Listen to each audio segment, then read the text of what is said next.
Actors, I'm going to let you in on a little secret. You already know how to act at an Academy Award-winning level right now.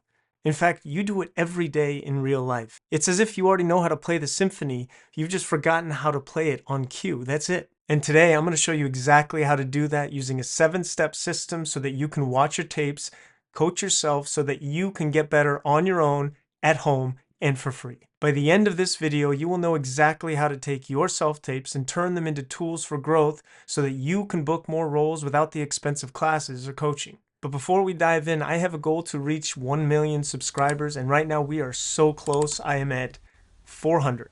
So I will need your help. Let's dive in.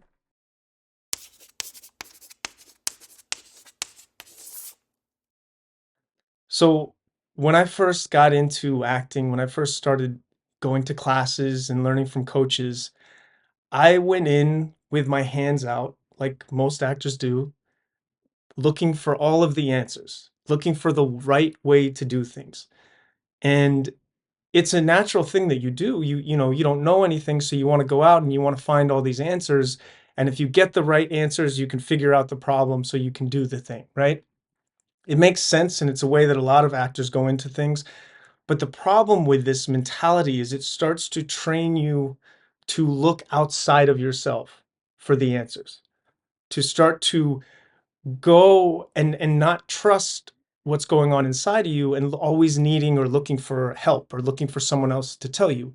And what you will learn very quickly is when you get on set and you shoot your first project, you realize you are the only one there. There's no coach, there's no mentor, there's no book that shows up with you. It's just you. And you're the only one who has the power to correct and self-coach yourself. And so while I love coaches and I love, lessons and books and all these things, if you aren't facilitating and learning how to be your own coach, your own best coach, because your voice is the only one that is going to show up on that day, then it's you're going to always be looking for answers outside of yourself. So what I would like to facilitate, what I would like to grow is an ability for us to start coaching and looking at our own work and developing that mentality of the answers may already be inside of me. I might just have to ask some questions or some different questions. And that's not to say that coaches aren't amazing and don't inspire you and can't give you incredible ideas, but what I want it to be is a collaborative effort. And I want it always to start with your own artistic voice because you are going to know better than anyone else what works for you and what doesn't work for you. So I would like it to end up being a collaboration. You going to a class and learning from another teacher is just a collaboration. It's two minds meeting and their voice is going to help your voice express itself and open up your creativity and your ability to trust and believe in what you do and you believe in yourself. So today we're going to discuss the self-tape process. It's a tool that I use in evaluating and looking over my self-tapes. And each one of these steps, while it might feel a little labor intensive at first, what you'll end up finding you do with it is you'll start answering these questions automatically. So this is a self-tape tool that I created so that it can help actors get better on their own for free and start to trust and listen to their own voice. And if you haven't, there's a video that I made on finding your voice. So a lot of us are disconnected from our voice and disconnected from that artisan side because we've spent so many years with our hands out looking for the answers. Well, a quick story about a teacher that I had that really opened my mind up to this, and some of you guys have heard this, is I took a class with John Markland at the Markland Studios, and I would go to his class, and at the beginning of his class, I would leave that class knowing nothing, and I would hang on every one of his words because I just wanted those answers. I wanted to know what I needed to do to get better for the next week. And what I would leave that with is questions. And at first, I was so frustrated because I was like, I just want to know what I need to do to be better next week. But instead of being upset by it, which some of the other people in my class who I was friends with were, they would call me to be frustrated about, like, I don't know what this means. I don't know what to do. I would literally sit with the questions and then I would dive in and come up with my own solutions, my own answers. And what I later found was that it was the process of diving into those questions that was the actual work. And what's so funny is I talked to John about this later because I worked with him privately. But what it did for me was it opened up my ability to answer these questions. Instead of being like, John, tell me everything I need to do, he would just raise some things that would bring about questions in me. And then my job was then to go and try and see if I could find the answer to the questions or explore those questions, because sometimes it's not even about the answer, it's just about the exploration that gets you into character, that gets you into story. And so for me, it was such an amazing process. But from that, I've also referred many people to go to his classes, and I can tell that they're going into it with the same way I went into it originally, which was that, like, tell me what to do, tell me how to get better. Especially when you're starting out, it can be such a process of just give me the answers so I can do the thing.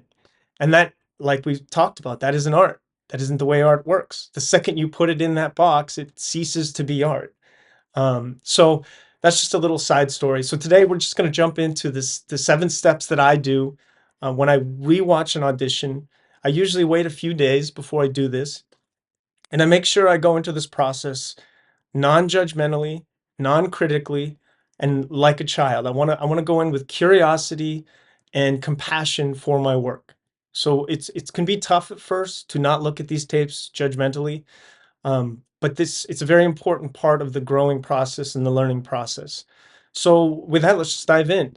So with the first part of it, it's 7 steps. The first step that I have you do.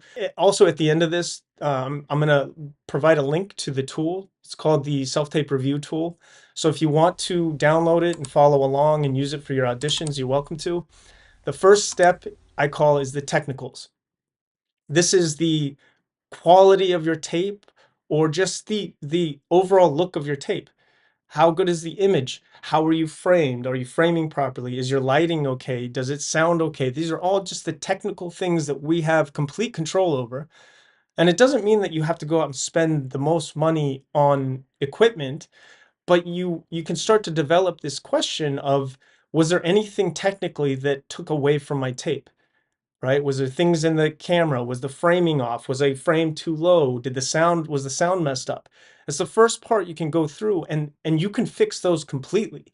That's the quickest way for you to get better in your tapes alone, is just to make it look as professional as possible. So that's the first step. Could I have fixed any of the technicals? Was that the best it could be for what I have at my capacity or at my disposal? The second part of this is, I want you to take a still of the beginning of that audition, and I call it believability.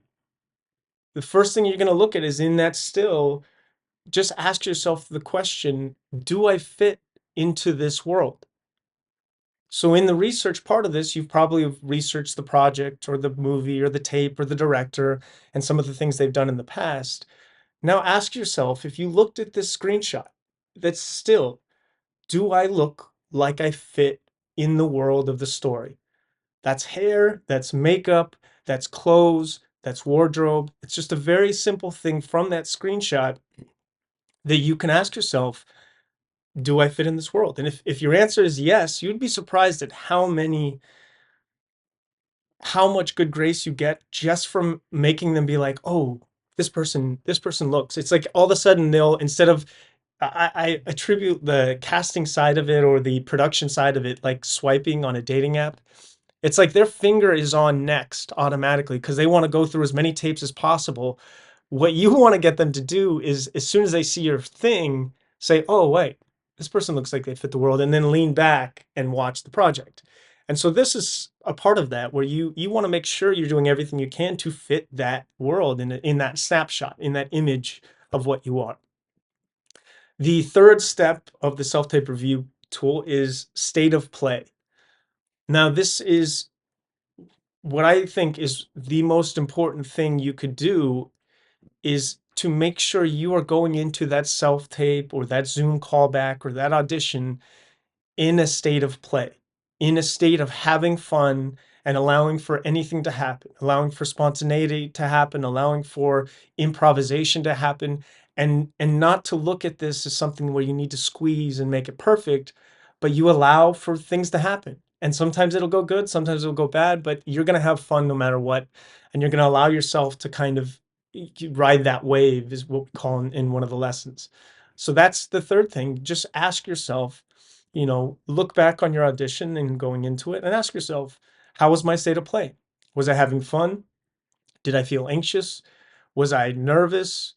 Was I trying to do it perfect? You just want to raise awareness to these things.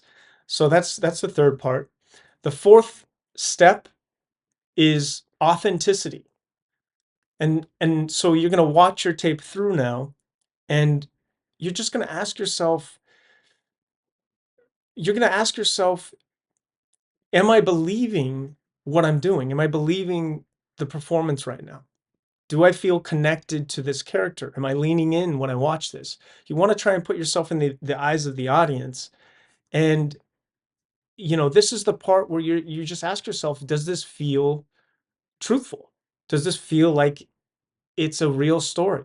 Or am I seeing them worried about words? Or am I seeing them worried about making it perfect? We as the audience see it through your eyes. We see the world through your eyes. And so this is a part where you say, is this being truthful, or is it, are there moments where it's false? And then just answer with each of these, why or why not. It can be a very simple 1 to 2 answer sentences, and you just want to start to think about that. The next step that I look at is relationship. And I like to watch the tape back again, and I turn the sound off.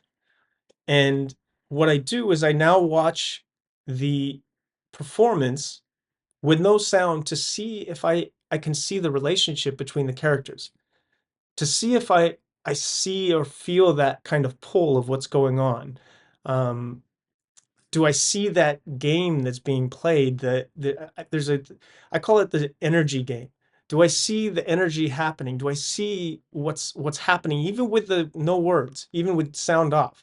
Can I tell what's going on? And that's something that I found to be really important in a general performance, or something that is much more real, and something that is gripping, or you lean in and say, oh, there's something going on here, or he wants this from her, or oh, she loves him. You want to see that energy at play, and it's a great way to do that is to turn the sound off and watch it again. And again, why or why not? There's no right answers here. This is just about you raising awareness and seeing if you can come up with some of the reasons why or why not. The next part of this is I call creation of the world around me. Now, if you've done the self-tape challenge, you know that that's a lesson from the self-tape challenge. If you don't know what that is, it's in the Actors Playground. There's a free series that you can download. Just click the link below. And what I want in this one is, did you create the world around you through your eyes? Meaning, did I believe that you were sitting in a cafe, in a diner? Did you use the props that you were given to make me believe that you were there? Did you use this space, say you're in an audition where you're on a farm, did you use that space to create depth in your audition?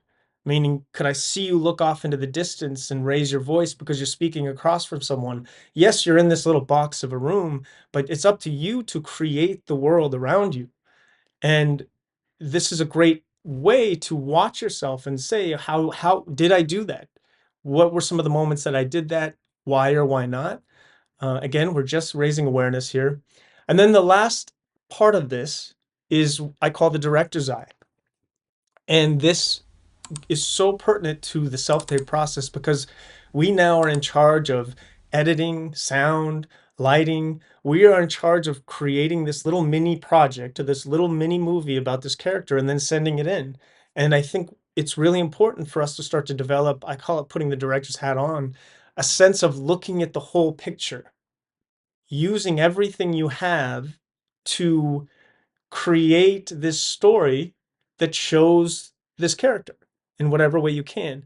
And so what I would say is what I do, or the question that I ask that goes along with this is, did you give your artists the support they needed to tell their best story?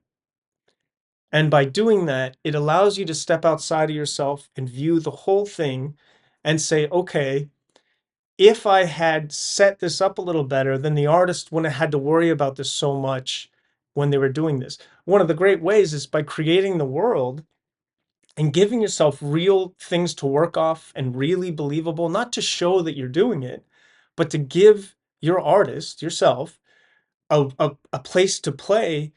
You're giving them the tools to make it a believable performance. If you have to pantomime and make up all this stuff, you're putting extra work on your artist. It doesn't mean that you can't get good at that. It doesn't mean that you can't end up developing those skills, but it's just you're adding another thing that the artist, your artist, has to worry about in the performance. And my goal when I get up and tape is to make it as real as possible so that I can just focus on living in the story and being improvisational and just kind of, and I don't mean improvisational by doing different lines. Sometimes that happens, but I mean in my thinking, reacting off of different things in my thinking and creating a world around you and thinking in terms of that is a great way to give yourself life for things that happen that you didn't expect to happen and then be able to play off of them. So by doing this director's question, you take a step back and you look at this as a whole. You know, you look at your tape again as a whole and say, okay, how was my editing? Where did I cut into? How did I leave it? This is telling them a little story. And as a little bonus that I think goes along with this director's question is, how did I open this and how did I close this?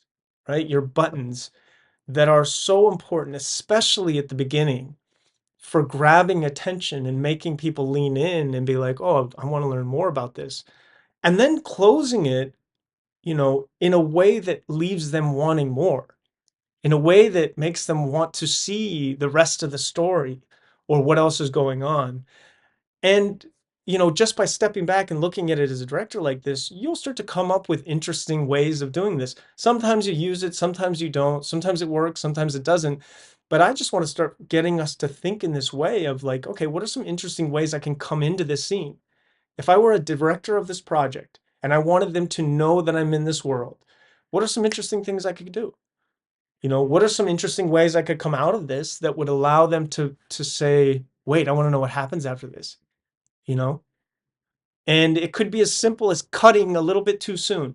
It could be as simple as doing something that wasn't written there to close it out that showcases something else. The director's eye is going to get you to start thinking in this way. So those are the 7 steps. And what I'm going to leave you with is this. I'm going to have you take it and apply this. So I want you to go back and find a self-tape that you've done. You can do a recent tape or something you did before. And I just want you to go through these steps. Print out the tool and just go through these steps. And what I do is with each one of these, I have up to 5 points. You grade it with 5 points of how you did, and by the end of it, you'll have a total score. And what I do with my auditions is I print it out. I have the whole process that I do. I staple it together after I've done it. I tuck it away, and then when I do the grading, I put this on top of it, kind of like a grading of a paper, but not in a sense of I did good or I did bad, but in a sense that over the course of 10 or 20 auditions, I can go back and say, okay, I continuously am scoring low in this area. You know, I want to raise awareness to that. And I want to really focus on some things that will help me create the world because I notice that I'm looking a little vague in the way I'm seeing things, or I'm not using my world enough, or maybe it's relationships. And I don't feel like I have a strong enough relationship. So I want to work on some things to try and build that. So it's not in a sense of I did this, you know, I did creation of the world bad this week. It's just raising awareness. And what the funniest thing is if you can just raise a little bit of awareness to an area, you will naturally self-correct.